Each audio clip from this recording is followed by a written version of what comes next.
नमस्कार। दिवाली के इस खास एपिसोड में आप लोगों का स्वागत है। इस बार सबकी दुविधा ये है कि दिवाली आखिर कब है। दिवाली 31 की है या दिवाली 1 तारीख की? इस वक्त इन्हीं सारे पहलुओं पर बात करने के लिए हमारे साथ डॉक्टर शिल्पी सिंगल जी मौजूद हैं, जो ज्योतिषाचार्य हैं और ज्योतिष के क्षेत्र में एक बड़ा नाम है। और डॉक्टर भूपेश सिंगल जी भी मौजूद हैं, जो वास्तुशास्त्र के ज्ञाता है। अनेक लोगों को वास्तुशास्त्र की बातें बताकर और वास्तुशास्त्र को ठीक करवाकर जीवन एक इस ऊंचाइयों पर लेके गए हैं जो अकाल्पनिक। बात करेंगे। नमस्कार भूपेश जी। नमस्कार जी। नमस्कार। स्वागत है आपका हमारी इस एपिसोड में। और क्योंकि दिवाली जो है वो नजदीक है, दिवाली की जो बाजार है वो सजने लगी है, तो हम बात करेंगे दिवाली को लेकर। सबसे महत्वपूर्ण बिंदु इस वक्त ये है कि दिवाली आखिर है कब। कुछ लोग दिवाली को 31 तारीख को मनाने जा रहे हैं, लेकिन कुछ लोग दिवाली को 1 तारीख को भी मनाने जा रहे हैं। तो दिवाली है किस दिन? और आप इस चीज को बताते हुए कोई फैक्ट भी जरूर बताइए, ताकि लोगों को विश्वास हो पाए कि हाँ, दिवाली इस तारीख की ही है। बिल्कुल, देखिए आपका क्वेश्चन बिल्कुल सही है। बहुत ज्यादा लोगों को कंफ्यूजन है कि दिवाली 31 अक्टूबर की है या फिर दिवाली 1 नवंबर की है। तो आपको मैं लॉजिक के साथ बताती हूँ कि दिवाली 31 अक्टूबर को मनाएं या 1 नवंबर को। आप सबको ये तो पता ही है कि कार्तिक मास की अमावस्या को दिवाली मनाई जाती है। तो इस बार अमावस्या तिथि पड़ रही है दोपहर में और 1 नवंबर को दोपहर तक है, तो जिसके कारण यहाँ पर बहुत कंफ्यूजन है। बट आपको ये पता है कि लक्ष्मी पूजन किया जाता है रात्रि में, तो दिवाली पूजन में हमें चाहिए प्रदोष काल, तो जो कि पड़ेगा हमारा शाम के समय। तो मैं आपको ये बोलूंगी कि आप 31 अक्टूबर को ही दिवाली मनाइए, क्योंकि उस समय आपको मिलेगा प्रदोष काल, निषेध काल और स्थिर लगन। तो शुभ समय में लक्ष्मी गणेश जी की शुभ पूजा की जाए, ताकि आपकी लक्ष्मी जी की कृपा आप पर पूरे साल बरसती रहे। शुभ समय क्या होने वाला है दिवाली को? दिवाली की पूजन के लिए जो शुभ समय बहुत महत्वपूर्ण अपने आप में रखता है ये सवाल जो है। जैसे कि बताया, शुभ समय पे शुभ काम किया जाए तो बहुत अच्छा है। तो इस साल दिवाली का शुभ समय है शाम को 6:28 से 8:24 तक। अब एक समय आधी रात्रि का भी होता है, जो कि बहुत महत्वपूर्ण है।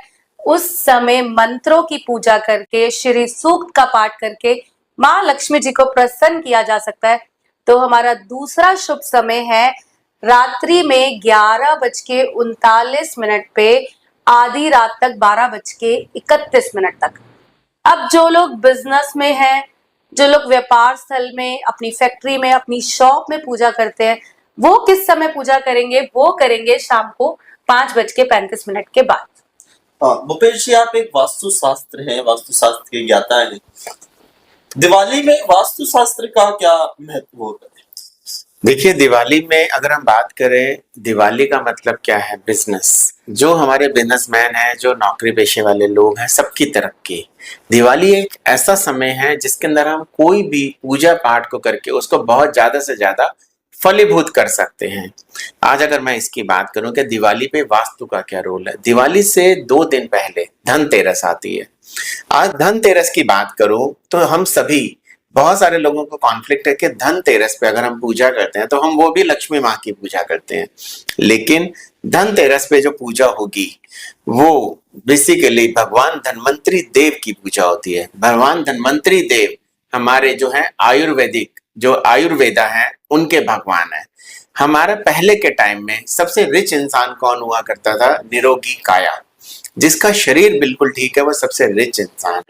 आज भी हम ये कहते हैं सबसे पहले निरोगी काया, उसके बाद कोई और दूसरा काम। आज अगर मैं भगवान धन्वंतरी देव की बात करूं तो हमको धनतेरस पे भगवान धन्वंतरी देव की पूजा करनी है। हमको एक दिया जलाना है, वो घर के साउथ डायरेक्शन में रखना है पूजा के बाद, क्योंकि साउथ डायरेक्शन हमारा ना यम का स्थान है और यम के स्थान के साथ हमारा पितरों का स्थान भी है। अगर वो दिया दिवाली पे धनतेरस की पूजा करने के बाद मैं साउथ डायरेक्शन में रखता हूँ, तो मेरे को अपने पितरों का आशीर्वाद के साथ साथ मान सम्मान, इज्जत और धन लाभ का बहुत सारा फायदा मिलेगा। अभी शिल्पी जी, आपने एक मंत्र की बात करी थी दिवाली पूजन के दौरान, वो क्या है और उसको किस तरीके से किया जा सकता मैंने आपको बताया श्री सूक्त का पाठ कीजिए, जी। और एक होता है कनक धारा स्तोत्र। अगर आप उसका पाठ करते हैं बैठकर, कम से कम मिनिमम टाइम 15 मिनट, अगर 15 मिनट भी शांति से बैठकर अगर आप उसका पाठ कर लेते हैं, तो कहीं ना कहीं पूरे साल माँ लक्ष्मी की कृपा आप पर बरसती है। क्या करना है, जैसे कि आप दिवाली पूजा करेंगे, माँ लक्ष्मी जी को लाल कपड़े पे विराजमान कीजिएगा, उन्हें कमल का फूल अति प्रिय है, कमल का फूल चढ़ाइए, उन्हें पसंद की मिठाई का भोग लगाइए और उनके आगे बैठ के 15 मिनट श्री सूक्त का या कनक धारा स्तोत्र का पाठ कीजिए। देखिए कैसे माँ लक्ष्मी की कृपा बरसती है। क्या पसंदीदा मिठाइयाँ जो आपने बताई क्या हाँ। होती हैं लक्ष्मी माँ की, जिनसे लक्ष्मी माँ प्रसन्न हो? बेसिकली लक्ष्मी माँ की अगर हम बात करें, माँ तो माँ है जी। माँ को इज्जत से, प्यार से अगर हम कुछ भी अर्पण करेंगे, माँ को पसंद आएगा। लक्ष्मी माँ की जो सबसे प्रिय मिठाई है वो कोई भी गुलाब से रिलेटेड, मीन्स हम गुलाब, जैसे हमारा पान होता है उसके अंदर गुलकंद डला के हम चढ़ा सकते हैं, खीर हम माँ को भोग लगा सकते हैं। अगर हम घर में बना के खीर का भोग लगा के उसमें थोड़े से गुलाब जल या गुलाब के पत्ते डाल के अगर हम माँ को भोग लगाएंगे तो माँ को वो अति प्रिय है। भूपेश जी, एक चीज देखी जाती है, दिवाली के आसपास ही नए घर में गृह प्रवेश किया जाता है। होली पे क्यों नहीं? होली भी एक बहुत बड़ा त्योहार है, तो दिवाली को क्यों मुख्य तौर पर सामने रखा जाता है? देखिए, दिवाली जो है हमारे हिंदू धर्म में बहुत बड़ा फेस्टिवल है। कुछ अनसुनी अनकही तथ्य हैं, हम इसके ऊपर एक ओपन डिबेट की बात नहीं करते, लेकिन मेरा मानना तो ये है कि जिस दिन आपका मन हो उस दिन घर को शिफ्ट करिए। ऐसा कोई हर्डल नहीं है, ऐसी कोई परेशानी नहीं है कि पहला त्योहार हमको दिवाली मनाना है। देखिए, कभी अगर हम लॉजिकल की बात करें तो ऐसा कोई लॉजिक नहीं है कि आपको दिवाली ही पहला त्योहार मनाना है, होली नहीं मनाना। ऐसा कोई लॉजिक नहीं है। हमारे होली से पहले बहुत सारे और त्योहार आते हैं, हम उस पर भी शिफ्ट कर सकते हैं। बस हम कोशिश करेंगे कि अमावस वाले दिन या ग्रहण वाले दिन घर शिफ्ट ना करें या उस दिन कोई हवन ना करें। हम एक चीज और देखते हैं, ये तो बात हुई घर की। जब हम व्यापार की शुरुआत करने जाते हैं तो क्या इस दिवाली कुछ ऐसा है जो व्यापार की शुरुआत के लिए बेहतर होने वाला है? देखिए, जैसे कि मैंने बताया, शुभ समय पे शुभ कार्य किया जाए तो बहुत अच्छा है। तो इस बार इस धनतेरस आप अपने व्यापार स्थल पर श्री यंत्र जरूर स्थापित कीजिएगा, उसकी विधिवत पूजा कीजिएगा। विधिवत पूजा कैसे होगी?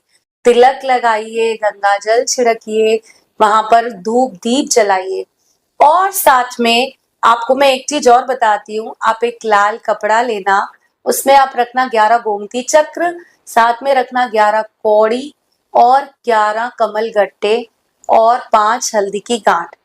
आपने उसकी पूजा करनी है और फिर उसको बांधकर अपने व्यापार स्थल के लॉकर में रखिए।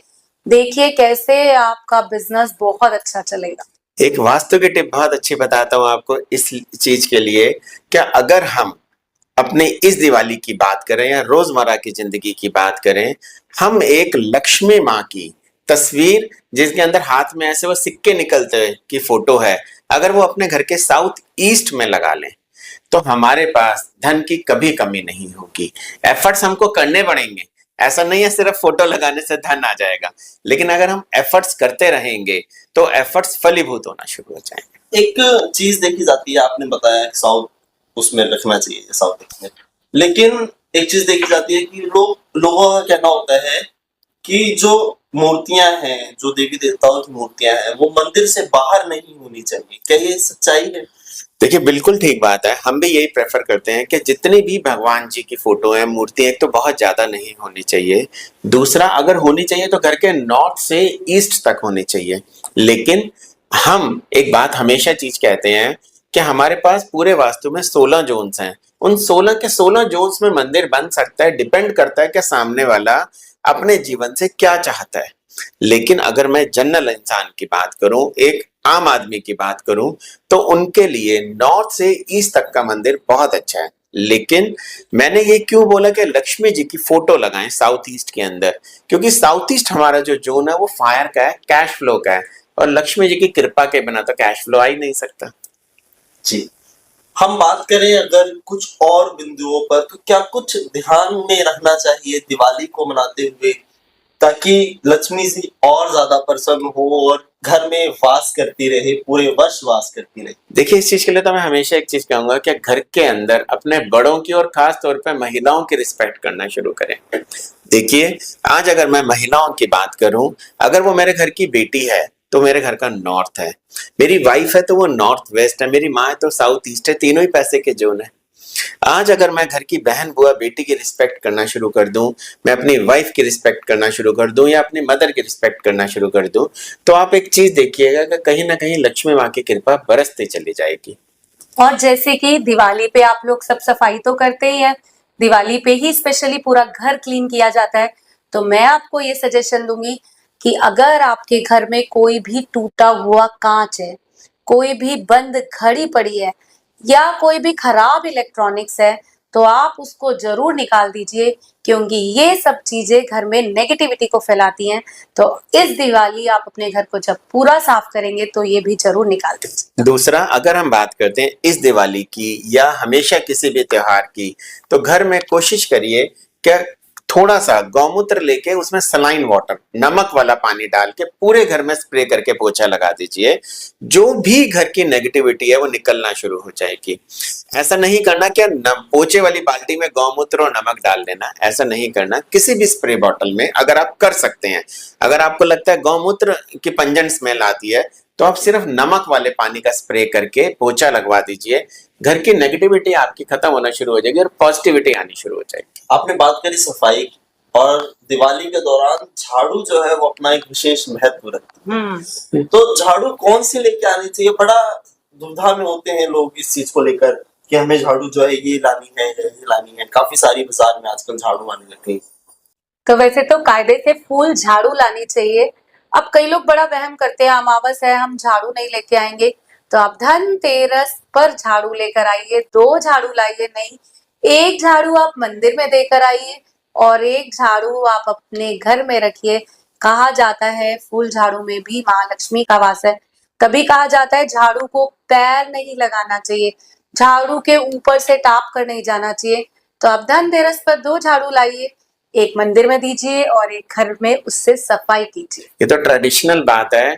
एक बहुत मजेदार बात वाली ये है कि जब हम दिवाली पे झाड़ू से सफाई करते हैं तो बहुत सारी खोई हुई चीजें मिलती है। वो भी हमारा लक्ष्मी माँ का प्रतीक है कि हमारे बहुत सारी चीजें मिल गई हैं। तो ये कुछ चीजें थी जो आपने डॉक्टर भूपेश सिंघल और शिल्पी सिंघल से सुनी और जानी। अगर आपके दिवाली को लेकर कुछ सवाल आपके जहन में चल रहे हो तो आप स्क्रीन पे दिए गए नंबरों पर बात कर सीधा कांटेक्ट कर सकते हैं डॉक्टर शिल्पी सिंघल से और डॉक्टर भूपेश सिंघल से। इसी के साथ दिवाली को लेकर सारी खुशियां आपके घर में आए, आप दिवाली को और सभी त्योहारों को बड़े धूमधाम से मनाएं। इसी कामना के साथ हम आपको और आपके पूरे परिवार को दिवाली की हार्दिक बधाइयां एवं शुभकामनाएं देते हैं। नमस्कार, नमस्कार, बहुत शुभकामनाएं, हैप्पी दिवाली।